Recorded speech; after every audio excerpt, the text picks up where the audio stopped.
बर'नि मोनसे आंगो मोनसे फोरबो जिहेतु नैबे बैसागु फोरबोआ गेजेराव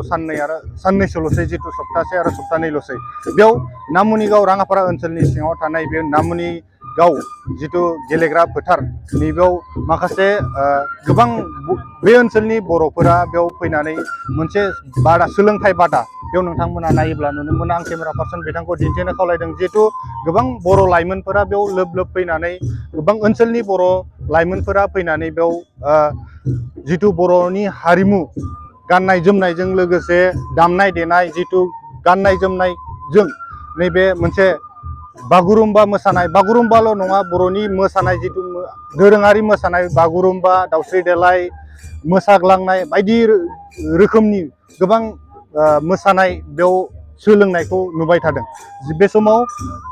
नोंथांमोना नायोब्ला नुगोन बेयाव गोबां ओनसोलनि लाइमोनफोरा बेयाव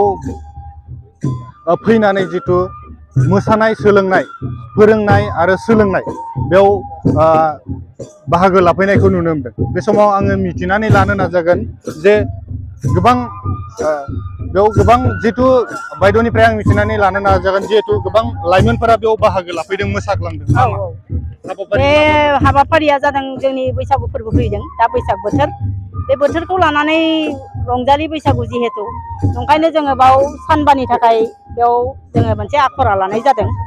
बे आखरा लानायनि उद्देश्यआ सिगां नायग्रोनि दा बहुद जों जगाजगखौ मोनदों दा आरो भबिष्यताव हयथ' जों आरो गोबां माबा लागोन बेनि थाखाय फोरबोफोर लागोन गतिके दा ख्रिस्टिखौबो जोङो थांनानै थानाय लोगोसे जोंनि हारिमुखौ आवगायनानै लानायनि थाखाय जों बेखौ थांखि लादों आरो जथेस्थ' जोङो बाव बाहागो लाफैदों मानसिफ्रा जोंखौ हेफाजाब होदों बेनि थाखाय जों बयखौबो रायजोफोरखौ साबायखर होयो फोरोंगिरिफ्राबो फैदों जोंनिनो दा माबानानै खनसे माबायाव जेननानै फैदो देरहानानै फैनाय बिसोरो गतिके फोरोंगिरिफ्रा 10 जन दङ जोंनि स्टुडेन्टफोर दा गासै दा बाहागो लानाया जोंहा 100 क्रस जादों 100 क्रस जानानै दङ दा आरो दा गोबाङानो फैनो नागिरदों नाथाय दा जोंहाथ' दा जोबथा फोरबो सानबेसेनिफ्राय आरो मालानिफ्राय जागायनानै सानबा जोङो 1 थारिखआव फोजोबगोन औ 1 थारिखआव फोजोबगोन आंनि खाथियाव आरो गुबुन सासे दंबावो आं बिथांनिफ्राय मिथिनानै लानो नाजागोन जिहेतु नैबे नोंथांमोननि बे ओनसोलाव जिहेतु मोनसे बर'नि आंगो हारिमु मोसानाय जिहेतु नोंथांमोननियाव सोलोंबाय थानाय नुदों मा फोरमायगोन जों बिनि जुगेदि रायजो राजाफोरनिसिम माने बेखौनो सानदोंदि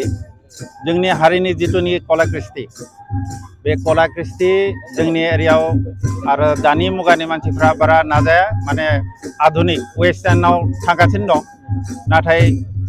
दा जि नेक्स्ट जेनेरेशन फैगासिनो दं बिसोरखौ जों मोनसे थांखि लानानै लाबोदो जे जोंनि जिथुनिखि सिगांनिफ्राय सोलिबाय थानाय जोंनि कालचार कृष्टि बेखौ बिसोरनि गोसोआव बिसोरनि मोदोमाव जाहाथे जों बेखौ एसे परिचय सोना होनो हायो बिनि थाखाय जों नाजादों जोंनि मेन थांखिया बेनो गोजोननाय थाबाय जिहेतु नैबे नामुनिगाव गेलेग्रा फोथाराव जितु बर' हारिनि मोनसे मोसानाय जितु मोनसेल' नङा गोबां मोसानाय जेरै बागुरुम्बा दावस्रि देलाय बायदि बायदि मोसाग्लांनायनिफ्राय लानानै दावस्रि देलाय बागुरुम्बासिम जेसेबां मोसादों बिथांमोना फोरोंनायखौ नुनो मोनदों नैबेयाव बे समाव जितु रंजालि बैसागु होनना बुङोब्ला बर'नि बिखा बिख्लो मोनसे रंजाखांनाय लाबोयो बे समाव बिथांमोना थांखि लादों जे नैबे बर'नि जितु मोनसे मोसानाय आरो बुहुमाव बेखौ दिन्थिनो थाखाय बिथांमोना थांखि लानायखौ नुनो मोनदों।